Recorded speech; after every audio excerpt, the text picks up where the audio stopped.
Bindlestiff Studio presents Shadows of War.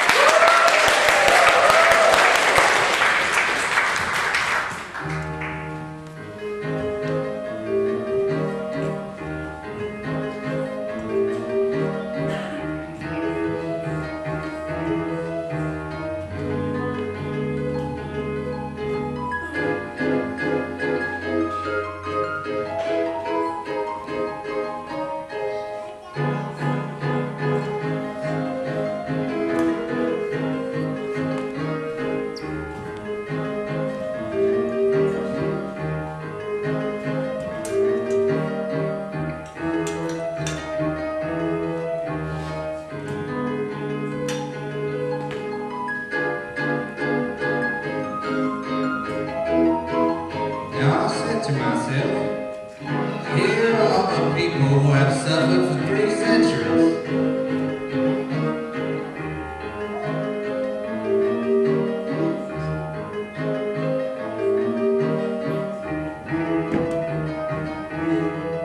We can make them as free as ourselves, give them a government and country of their own,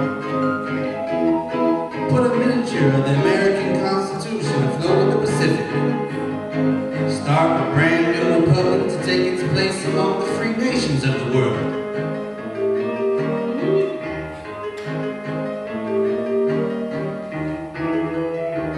It seemed to me a great task to which I had addressed ourselves.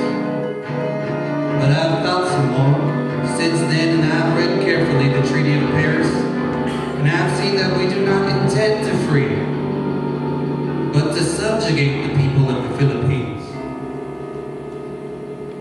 We've gone there to conquer, not to redeem.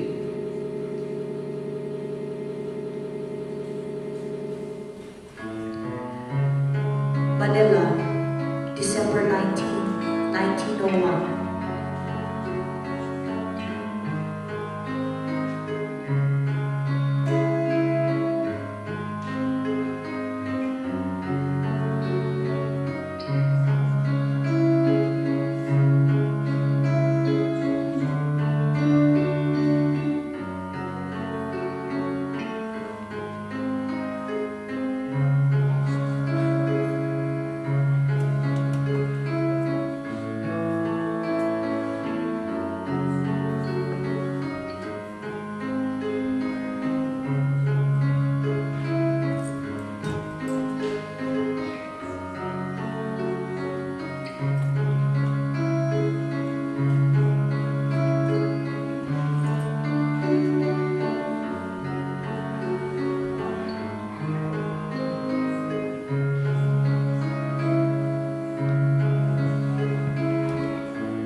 Dear sisters, with much sorrow of heart and distress, I write to tell you that Lorenzo, Cipriano, and Manuel have been arrested.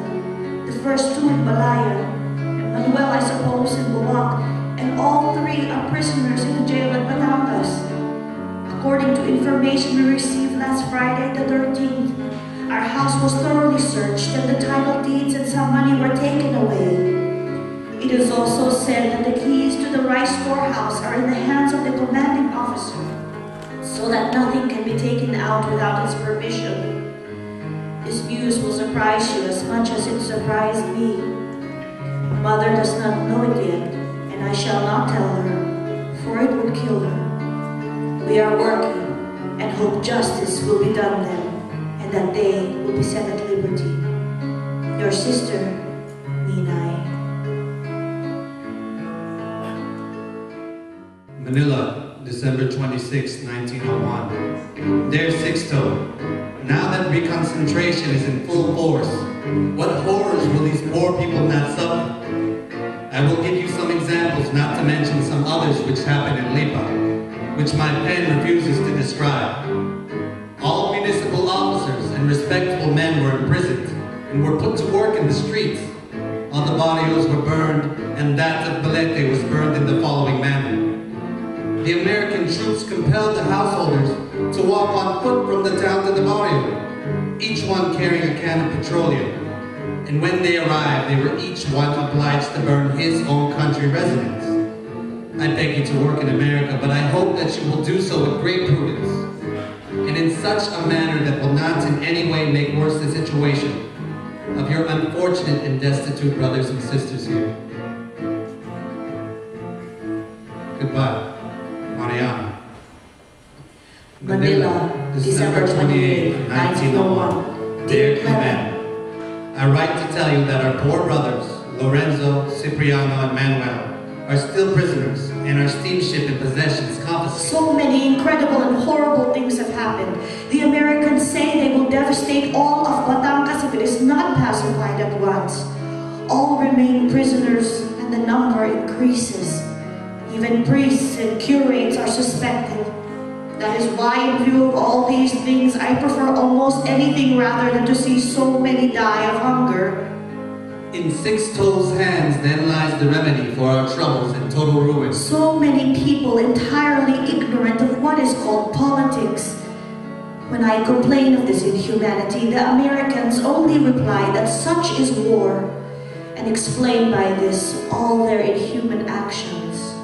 He must choose one of two things: either to sacrifice himself, renouncing his desire to set free his country at the cost of his life, and put in its place brotherly affection to save us, or shutting his eyes to all this, to remain sternly faithful to his aims, sublime and heroic it is true, but leaving us all to die, some in captivity and the others destitute.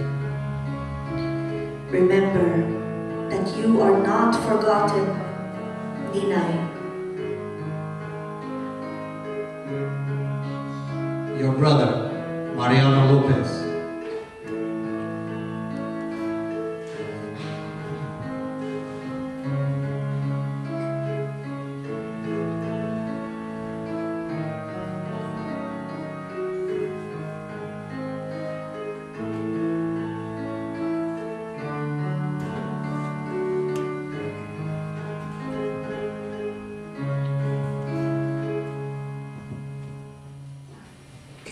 January 1st, 1902.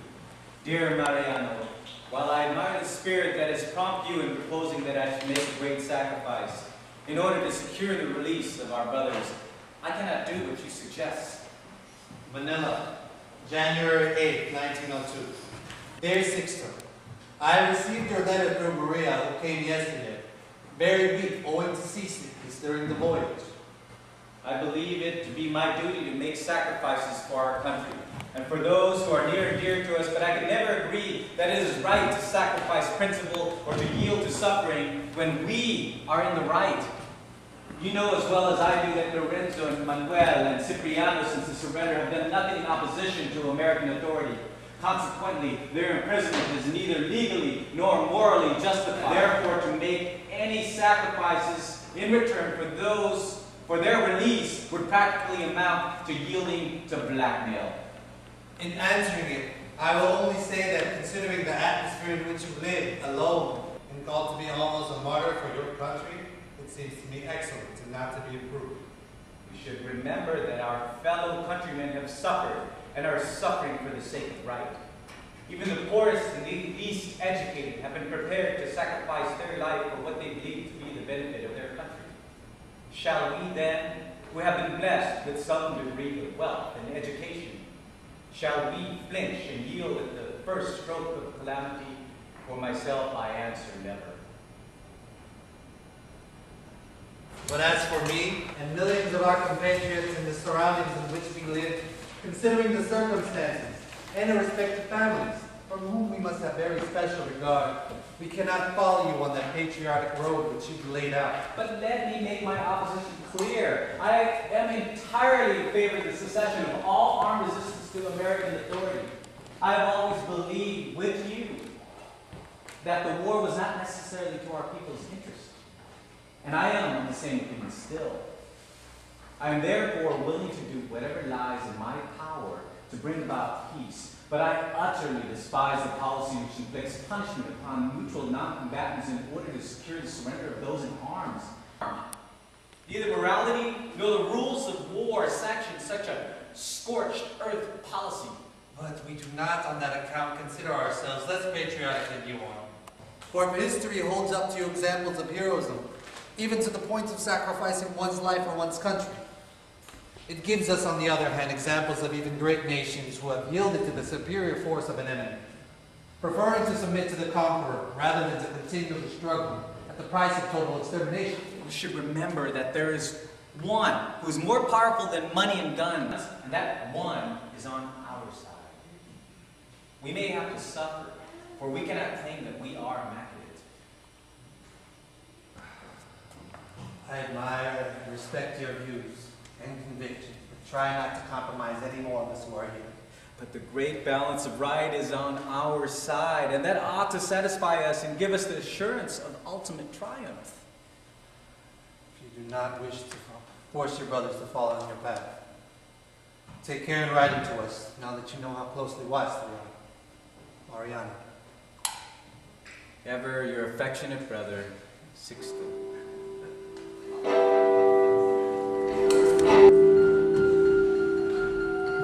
Manila, January 8, 1902. Since the 31st of last month, our brothers have been prisoners in the bay on board one of the United States transports, and in 3 days they will be taken to Olongapo.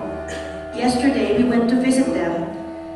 Andrea says that the Americans are now doing everything that the Spaniards did during the war. And I am very much astonished, for almost always when we told them about things done by the Spaniards, they were very indignant, calling the Spaniards barbarous and inhuman, and using the strongest language possible.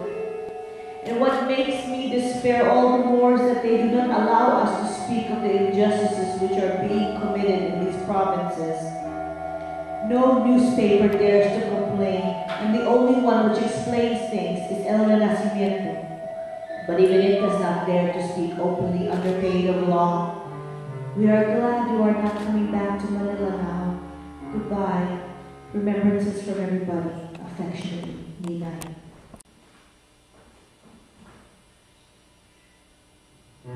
Manila, January 21, 1902. Manila, January 30, 1902. Dear brother, I am much astonished at what you say in your letter of the 17th, which I received this morning, that you have had no news from us. For both Mariano and I wrote you often, telling you all that has occurred to our family. We have received only one letter from you since I arrived here, dated the 17th. And we are much puzzled at not receiving another, asking us whether you have yet received all our letters. Mariano continues working for the release of our brothers, but he accomplishes nothing, for they tell him that everything depends on General Bell. I am sorry for all this on mother's account, for you cannot imagine how it makes me despair to see her weep. I fear everything for her, for she spends whole days weeping, thinking of our brothers, and that, as you know, may do her much harm at her age. Regards to everybody, and remember you are loved and not forgotten by your sister, Maria.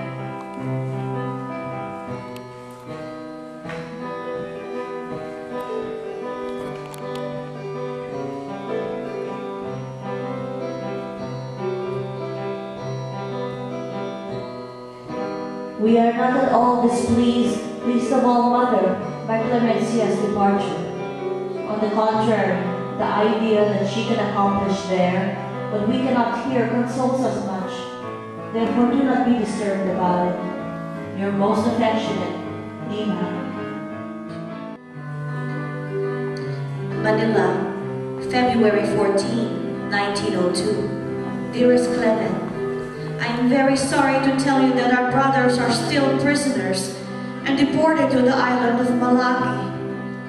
Not even in the time of the Spaniards were the people of Batangas so badly treated as they are now. And indeed it sounds strange to me to hear such horrible news, for even women are deported simply for being wives or daughters of insurgents. Before these sad events happened, I always believed the American officers to be very just and reasonable. But now I am convinced that there is a snake in every bush, as the proverb says. They are reasonable when it suits them, but when it is otherwise, Even if you shriek and cry to heaven, they pay no attention, merely saying by way of consolation that when peace is established in our province, everything will be arranged and we shall be content with their government. What an outrage!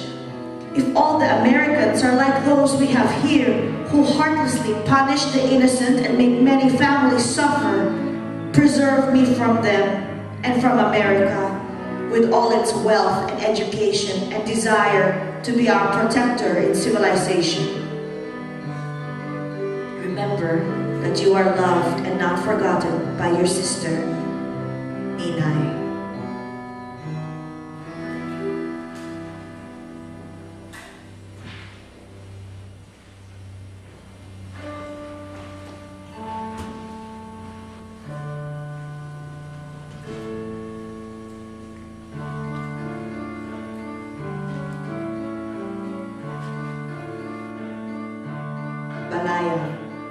August 27, 1902. My beloved children, although it is true that up to the present I have not written to you, still not a moment has passed that I have not thought of you who are far away from me in a foreign land, and to whom I have no money to send to enable you to live in reasonable comfort, and to continue to the end that work which you have voluntarily taken up.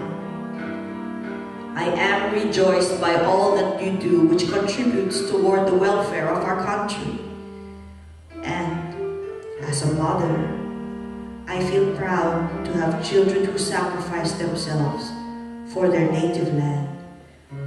May God bless you as your mother, who loves you so much, blesses you. Maria Castelo de Lopez.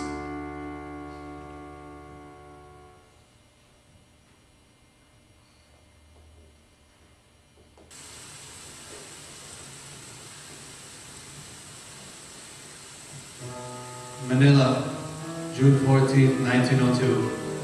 My dear sister, I have not yet been able to send you any money, as we are only beginning to sell cattle. On account of my imprisonment, I have lost all my customers and commercial connections. But I believe if the steamers can make frequent trips again without being delayed by the quarantine, I can start my business once more. As for the cholera, it's made great ravages in our province, especially in the capital. I'm told that in Balayan the death rate went as high as 15 or 20 per day during the last 2 weeks. But now that the rain has come, it's disappearing here in Manila, as well as in the provinces.